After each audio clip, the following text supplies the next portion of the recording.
Okay, so I've got everything painted except for the top of the dash.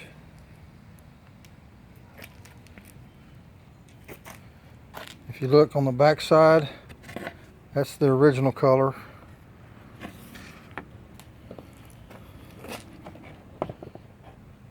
There's lots of shadow here, so sorry for that, but I'm thinking this is looking pretty good. Nice desert tan color inside the truck. It'll more or less